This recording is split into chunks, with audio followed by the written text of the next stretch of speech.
The output of the rectifier is connected to a load L of resistance 2.4 kilo ohms. On figure 11.1, marked with the letter P, the positive terminal of the load. अच्छा जी, positive terminal of the load. अब यहाँ से चलना शुरू किया आपने, कहा सर ये यूं जा रहा है, ठीक है जी, ये यूं जा रहा है और ये ऊपर, ये ओके. तो आपने कहा सर ये पॉजिटिव टर्मिनल हो जाएगा. नीचे से जाके भी देख लो, यहाँ से भी जाओगे तो ये तो जो है रिवर्स बायस्ड है.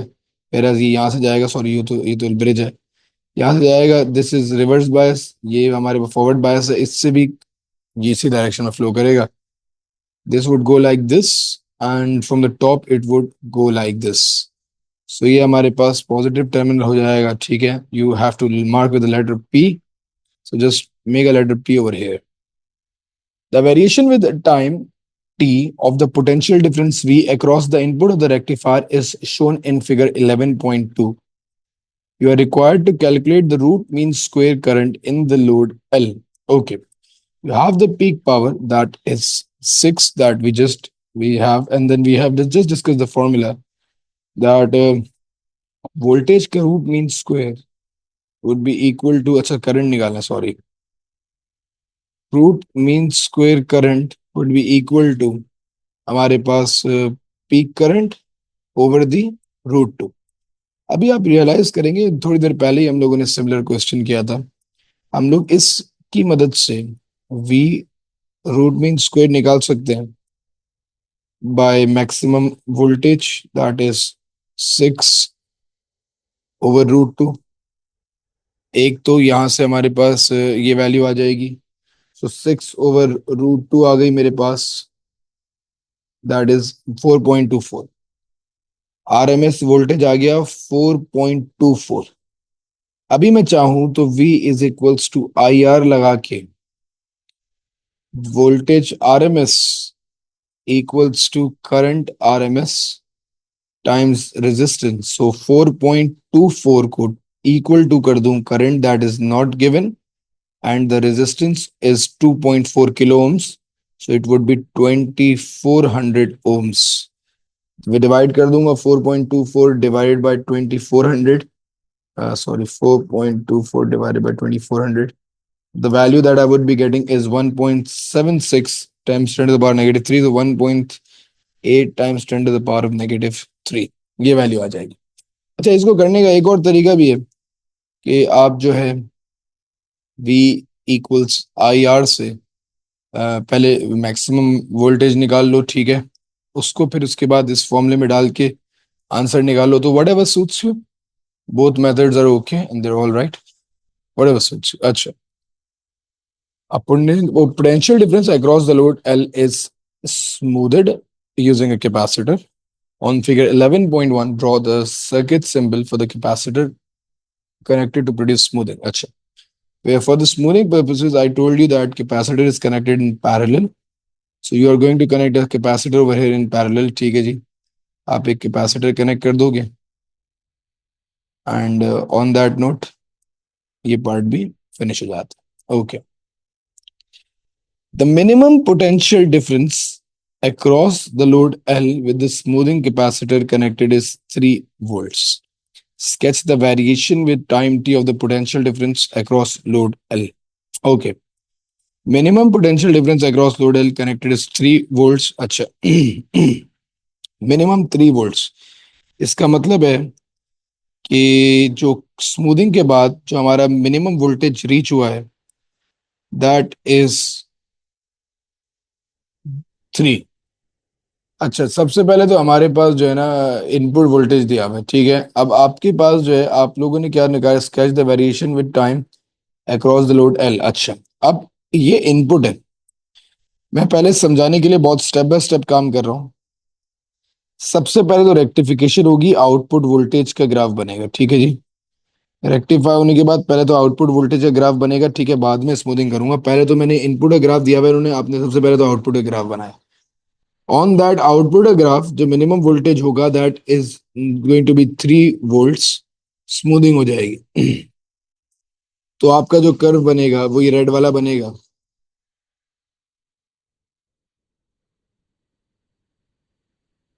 अच्छा, मैं ये अभी देखना मिटा दूंगा, ठीक है, ये वाला ब्लू वाला मैं सिर्फ अपने आसानी के लिए बनाया है.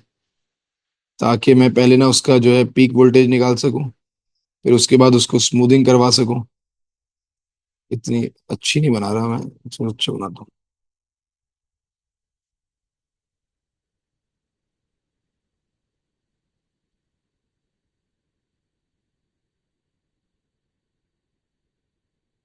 तो the graph would be somewhat between these lines.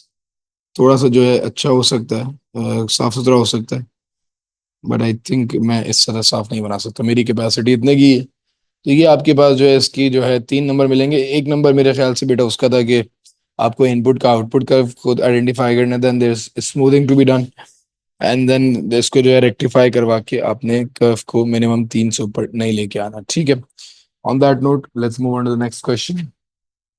The variation with time t of a sinusoidal current in the resistor of resistance 450 ohms is shown in figure 11.1.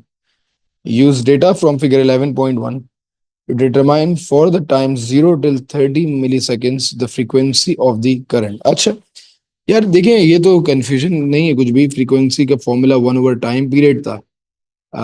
If you like, if you with me then you understand this कि भाई हमारे पास जो time period होगा that would be this particular time, ठीक है, एक maximum से नेक्स्ट मैक्सिमम तक का, ठीक है।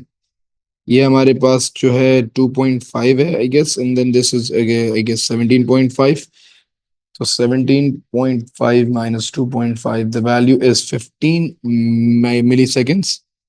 Frequency equals 1 over 15 times 10 to the power of negative 3. 1 divided by 15 times 10 to the power of negative 3. Your value of frequency would be 66.7 hertz. And moving on, the mean current. अच्छा, मैंने बताया था mean current हमेशा zero होता है, छूटते याद रखना, मीन करंट जीरो होता है। मीन करंट में कोई आंसर नहीं आता, रूट मीन स्क्वायर करंट होता है। पीक करंट आपने ग्राफ की मदद से देख लेना, that is going to be 0.75। 0.75 I R M S would be I naught over root two. 0.75 divided by root 2, my value would be 0.530 amps। 2SF पे दे देते हैं, ठीक है। Moving on, the next part is energy dissipated by the resistor. अच्छा जी, dissipation of energy by the resistor आपको याद होना चाहिए। एनर्जी का फॉर्मूला था I square R T V square over R T V I T. Energy dissipated by the resistor, तो बेटा याद रखें एनर्जी डेसिपेशन निकालनी है, I would be using the root mean square current, ठीक है। एनर्जी डेसिपेशन के लिए रूट मीन स्क्वायर करंट को यूज कर रहा हूँ, ठीक है। एक ऐसा कांस्टेंट करंट चाहिए जिससे कैलकुलेशंस जो है सर अंजाम दे सके। तो हमारे पास 0.53 का square times resistance, that is 450 ohms, 450 ohms, and the time इसने सवाल में बताया हुआ है बिटवीन 0 to 30 मिली सेकेंड्स की काम करना है, ठीक है। तो टाइम हम लोगों को लेना पड़ेगा, that would B 30 milliseconds। 30 times 10 to the power of negative 3.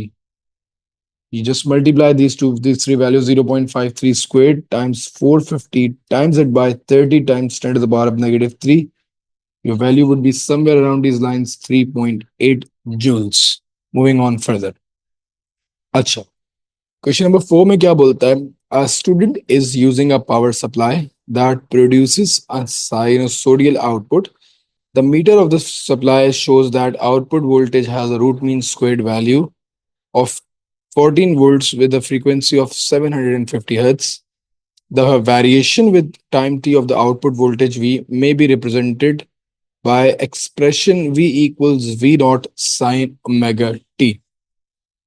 Determine the value of peak voltage. All right.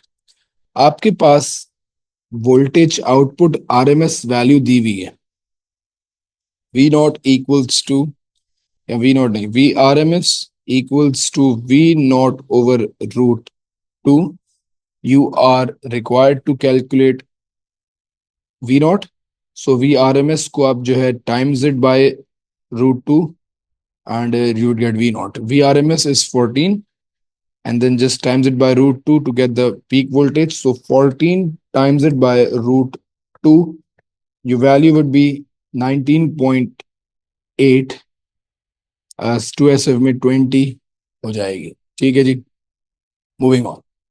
अब आपके पास क्या बोलता है कि you are required to calculate omega. ठीक है जी. ओमेगा की कैलकुलेशन करनी है. सवाल में फ्रीक्वेंसी दी हुई है. ठीक है. ओमेगा के दो ही फॉर्मूले, एक तो 2 पाई/टी बहुत यूज होता है, एक 2 पाई/एफ बहुत यूज होता है. सिंस आपके पास फ्रीक्वेंसी है तो ओमेगा के लिए 2 pi and the frequency is 750 hertz. आप तीनों चीजों को 2 पाई टाइम्स 750 कर लोगे. Value is going to be 4712.4. So अगर इसको मैं 2SF में राउंडेड ऑफ करता हूं तो 4700 हमारे पास इसकी वैल्यू आ जाएगी. अच्छा, moving on. A capacitor with a large capacitance is connected across the terminal of the supply. Suggest and explain why this may lead to a large current from the supply. अच्छा जी, अगर capacitor की capacitance ज्यादा है तो लाजमी सी बात है उसको चार्ज करने के लिए करंट भी ज्यादा चाहिए होगा और चार्ज भी ज्यादा चाहिए होगा. जब उसको चार्ज करने के लिए ज्यादा चार्ज चाहिए होगा तो हमें लाजमी सी बात है ज्यादा करंट देना पड़ेगा बैटरी को. बेटा since capacitance is high, therefore more charge is needed to charge the capacitor.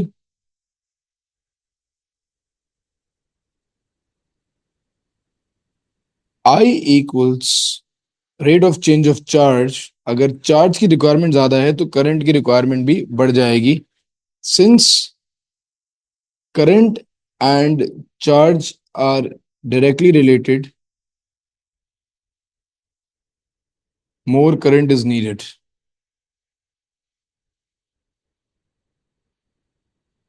That's a suggest question. If something else comes to your mind and you can't crack this in the paper, pretty normal. ज़्यादा confuse होने की किसी को बात नहीं है. ठीक है. Moving on to question number 5. Okay. In many distribution systems of electrical energy, the energy is transmitted using alternating current at high voltages. Suggest and explain an advantage one of each case for the use of alternating voltage and high voltage. अच्छा, सबसे पहले हम लोगों ने जो है ये चीज चैप्टर के शुरू में डिस्कस की है. एडवांटेजेस. The सबसे पहला advantage of using alternating current is basically it is easier to increase and decrease the value of voltage by help of transformer. ये मेरे ख्याल से ऑल्टरनेटिंग वोल्टेज का ये बड़ा बेनिफिट फायदा है. दूसरा ये कि बेटा हाई वोल्टेज पे क्या होता है, पावर इक्वल्स वी आई. जब मैं वोल्टेज बढ़ाता हूँ पावर सिमिलर पावर पे करंट की वैल्यू बहुत कम हो जाती है. तो for same amount of power less current is needed. Since less current is needed, क्योंकि लेस करंट चाहिए तो हीट लॉसेस नहीं होते. Heat energy is less and cheaper cables can be use. मेरे ख्याल से बिल्कुल शुरू में आपने यही बात डिस्कस की थी. इसको जो है पेन डाउन कर दीजिएगा. ठीक है. Okay, moving on to the next part. ठीक है जी, ये जो है आई गेस इसका पहला और दूसरा पार्ट तो ठीक है, but the third part is related to the transformer, तो वो फिलहाल मैं अवॉइड करूंगा. ठीक है. Okay.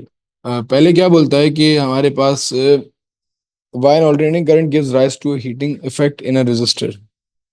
The mean value of the alternating current is 0. Explain why the alternating current gives rise to the heating current in the heating effect in a resistor. अच्छा जी, alternating current से हमारे पास हीटिंग इफेक्ट क्यों होता है, ठीक है।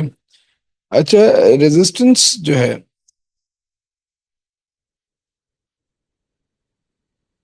ठीक है, देखो यार, इस चीज का आंसर जो होगा, थोड़ा सा why an alternating current gives rise to heating effect in the resistor, थोड़ा सा इस एतबार से होगा कि यार हमारे पास मीन करंट इज तो जीरो,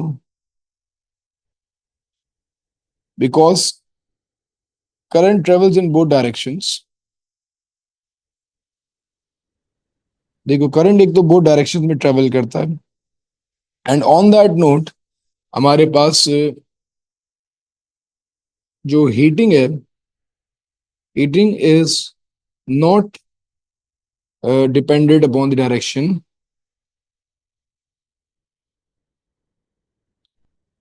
करंट तो है ना एक्चुअली, तो हीटिंग डायरेक्शन पे डिपेंडेंट नहीं होती, रादर उसमें क्योंकि करंट की वैल्यू है तो बस हीटिंग होगी।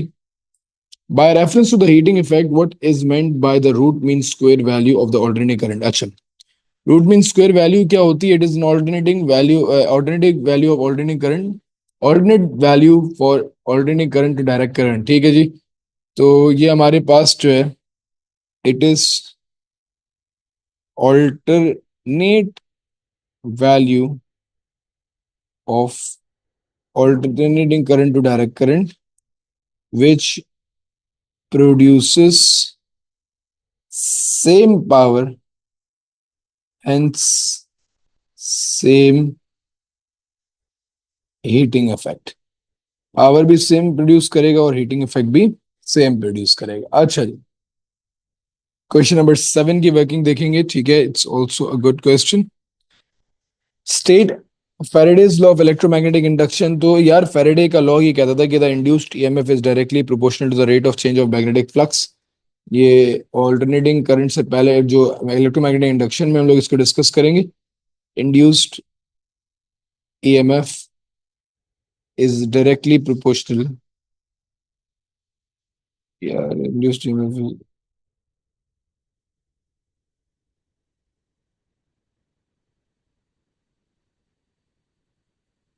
ठीक है, इसको हम बहुत डिटेल में जो है डिस्कस करेंगे, no need to worry about this for now. अच्छा, the output of an ideal transformer is connected to a bridge rectifier as shown in figure 6.1. The input of the transformer is 240 volts RMS and the maximum potential difference across the load is 9 volts, ठीक है। Mark with a letter P the positive output from the rectifier। अच्छा, letter P the positive output हमारे पास जो होगा, that would be this particular value। Letter P पे आपने इसको मार्क कर दिया, ठीक है। 1 second, I would need someone on the door, ठीक है। शाकिर भाई, यहाँ तक पास the output of the ideal transformer is connected to a bridge rectifier circuit, ठीक है। एक ब्रिज रेक्टिफायर सर्किट है, उसका आपने 240 वोल्ट्स आरएमएस वैल्यू दी हुई है, ठीक है जी। और बोल रहा क्या है कि you are required and the maximum potential difference across the load is 9 volt. अच्छा, लोड के अक्रॉस जो मैक्सिमम पोटेंशियल डिफरेंस है that is given as 9 volts. The input of the transformer is 240, ठीक है। Mark with the letter P the positive. अच्छा, यहाँ से भी लेके चले आते हैं भाई, ये पॉजिटिव आ रहा है, यहाँ से भी लेके चले आते हैं तो यही आ रहा है। This terminal is a high potential and calculate the number of ratios, that's not part of your syllabus, no need to worry about this। The variation with time t of the potential difference across the load is given। The capacitor is now connected in parallel with the load resistor to produce some smoothing। Explain what is meant by smoothing। अच्छा यार, हमारे पास जो है, जब भी वो पूछता है कि स्मूथिंग क्या होती है, तो इसका मतलब ये होता है कि capacitor value of output voltage is not allowed to reach zero।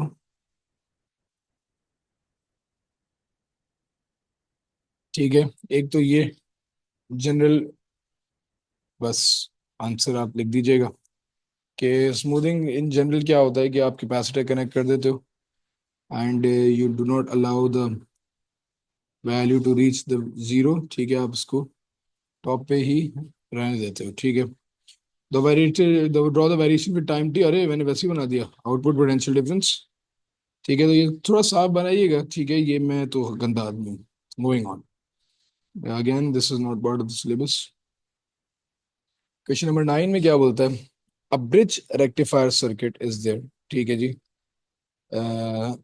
First of all an alternating current supply is applied between the terminals X and Y, label the positive terminal, again एक तरफ से पकड़ लो, ठीक है, जहां से भी answer आ जाए बस वो पी होता है। आपको मैं दूसरी तरफ से भी करके दिखा देता हूँ, यहाँ से भी जाएंगे, यूं जाएंगे, यूं जाएंगे, तो the answer would be same, ठीक है। State which diodes are conducting when Y, terminal Y of the supply is positive, terminal Y positive है तो करंट यूं जाके यूं जाएगा, यूं जाएगा, यूं जाएगा, यूं जाएगा, यूं जाएगा, यूं चले आएगा। तो बी एंड डी, तो आपके पास जो दो कंडक्टिंग होंगे that would be B and D. अच्छा, the variation with time t of the potential difference V across the load resistor R is shown in figure 6.2, ठीक है। The load resistor R has a resistance of 2700 ohms. Determine the mean power dissipated in the resistor R. अच्छा, mean power निकालनी, RMS power, mean power same thing, ठीक है। आपके पास voltage दिया हुआ है, पीक वोल्टेज, ठीक है। Power equals V square over R use कर रहा हूँ, ठीक है। और पीक वोल्टेज यूज कर रहा हूँ, ठीक है, ताकि मैं पीक पावर निकाल सकूं पहले। पीक वोल्टेज इज 4, तो 4 square is 16 over the value 200 and 2700, so the peak power that I would get is going to be 16 divided by 2700, which is 5.9 and 5.9256 times 10 to the power of negative 3। Again याद होगा कि power RMS is basically half of peak power, so power RMS would be equal to 5.926 10 to the power negative 3 divided by 2। So answer to divided by 2, your value is going to be 2.96 है, 2.96 10 to the power negative 3, ठीक है। 3.0 भी लिख सकते होगे, क्योंकि 2SF allowed होता है, बट क्योंकि 2SF हो नहीं पा रहा तो मेरे ख्याल जो भी बेटा। Moving on, the on figure 6.1, draw the symbol for capacitor connected to so that the increase the mean power dissipated in the resistor R। अच्छा जी, कैपेसिटर तो पैरेलल में ही लगेगा, ठीक है। Last is capacitor in B2 is now removed from the circuit. A diode A in figure 6.1 stops functioning so that it is now a infinite resistance, okay। Draw the variation uh, with time t the new potential difference across the resistor। अच्छा, हम लोगों ने अलग अलग जो है rectification graph पढ़े थे। अगेन, अगर आपके पास जो है एक सर्किट हिस्सा कम हो जाए तो the value would be like इतनी इतनी बनेगी, ठीक है। तो it would be a half wave rectification, variation with time new potential, it would be a half wave rectification, क्योंकि एक हिस्सा जो है उसका स्टॉप हो गया, दैट वोंट अलाउ, तो इस वुड बी लाइक दिस। तो हाफ वेव रेक्टिफिकेशन बना दीजिएगा, I think that's pretty much it. Okay, question number 10 again not part of your syllabus. 11 की वर्किंग को देखते हैं, ठीक है जी। A sinusoidal alternating voltage supply is connected to a bridge rectifier containing four ideal diodes. The output of the rectifier is connected to a resistor R and the capacitor C as shown. Okay, ठीक है, 6.1. The function of C to provide some smoothing to the potential difference across R. The variation with T of the potential difference V across the resistor R is shown in figure 6.2. Use figure 6.2 to determine for the alternating supply the peak voltage. Okay, the peak voltage is going to be for a lot of people, not for me.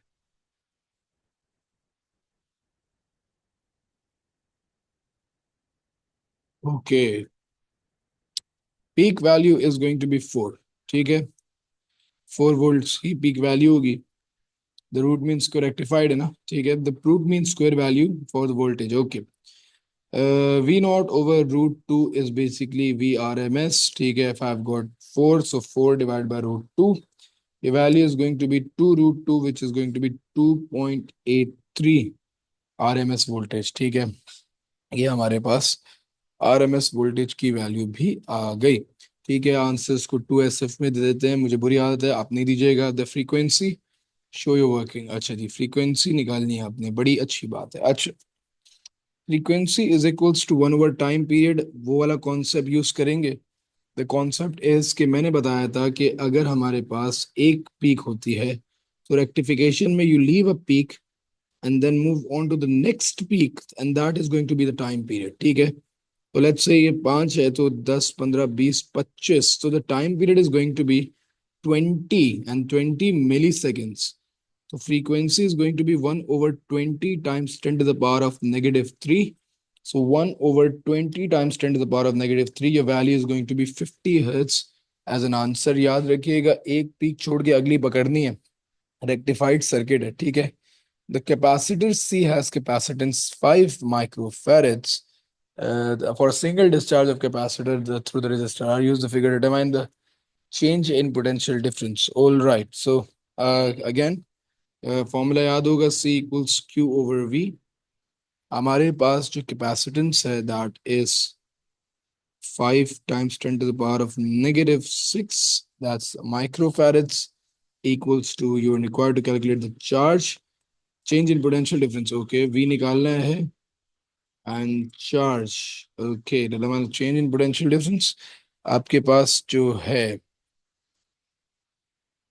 Calculate change in potential difference. आपका voltage 4 से reduce down हो गया कितने तक, 2.4 है ना, ये 2.4, 2.8, 3.2, 3.4, 2.4, 2.4 जो है आपका वोल्टेज रिड्यूस्ड हो गया। ठीक है, अच्छा यार, मैंने बड़ी माजरत, मैंने क्या फॉर्मूले वार्मूले लगाने की देड़शारी की है पहले पार्ट में, ऐसे कोई कहानी जरूरत नहीं, ठीक है मेरे ख्याल से। तो अभी मैं इसको चेक करता हूँ, 1 नंबर का सवाल है, मैंने मार्क्स से देखे थे। 4 वोल्ट पे ये शुरू हुआ है, ठीक है, डिस्चार्ज के बाद इट्स अराउंड 2.4, तो जो वोल्टेज का ड्रॉप आया दैट इज जस्ट 1.6 वोल्ट्स। ठीक है, तो मेरे ख्याल से that's pretty much it. Determine the change in the charge on the plate, okay, now I guess this will be required. Capacitance equals charge over voltage. आपके पास capacitance 5 microfarad दी हुई है, voltage you just calculated, that's the change in voltage, जिसकी मदद से मैं change in charge निकाल लूंगा। 5 × 10⁻⁶ times it by 1.6, value is going to be 8 times 10 to the power of -6 coulombs, okay। Show that the average current in the resistor is 1.1 times 10 to the power of -3। अच्छा जी, average current निकालना है, ठीक हो गया जी। Average current, current is equals to charge per unit time, ठीक है। अल्लाह भला करे हमारे पास जो है, अच्छा सवाल है यार, ये समझ लीजिएगा। जब भी सवाल में ऐसा कोई एवरेज करंट की वैल्यू मांग रहा हो, तो शागिर भाई मेक श्योर दैट कि आपके पास जो जिंदगी में चार्ज लेना है, वो चार्ज आपने जो है, average current in the register is 1.1, ठीक है जी। आपके पास जो चार्ज आपने लेना है, वो चार्ज जितना चेंज हुआ वो ले लेंगे एवरेज करंट के लिए। और जो आपके पास टाइम आपने लेना है, वो टाइम आपने टोटल नहीं लेना, rather the time that you would take is going to be the time for the हमारे पास डिस्चार्ज। तो टाइम आप लेंगे, that time would be taken for the discharge time, ठीक है। एवरेज करंट निकालने के लिए रजिस्टर में, बिकॉज ऑफ दिस कैपेसिटर, इस कैपेसिटर की वजह से एक तो change in charge over discharge time लेंगे, ठीक है। इस फॉर्मूले को भी लिख दीजिएगा ताकि आपको याद रहे, ठीक है। This is a unique thing, average current के लिए change in charge over discharge time. Change in charge is that we just calculated. Discharge time, I guess 5, 6, 7, 8, 9, 10. 12 तक डिस्चार्ज हुआ है, 12, 5, 12, 7 मिली सेकेंड्स का डिस्चार्ज टाइम है। और हमारे पास change in charge is 8 × 10⁻⁻6 divided by 10⁻⁻3। आपके पास वैल्यू जो भी आ रही होगी, that is going to be your average current. 8 times 10 to the power -6 divided by 7 times 10 to the power of -3. Your value is going to be 1.14 10 to the power of -3 amperes. यही show करना था। अच्छा, use figure 6.2 and the value of the current given in B3 to estimate the resistance of resistor R। ठीक है जी, resistance of resistor R निकालनी है इन सब values की मदद से। ठीक है जी, potential difference V is equals to IR। ठीक है, आपके पास resistance would be equal to voltage over current. Estimate the resistance, voltage कितना चलता है इसका, 4 है। और जो है यहाँ से जो एस्टिमेशन कर रहे हैं ना, ये भी देख लो, 2.4 से 4 तक के बीच में जा रहा है, तो 4 + 2.2 डिवाइडेड बाई 2 कर दो, एक एवरेज वैल्यू निकालो। आई थिंक दैट्स 3.1, इनका एवरेज आ रहा है 3.1 वोल्ट्स।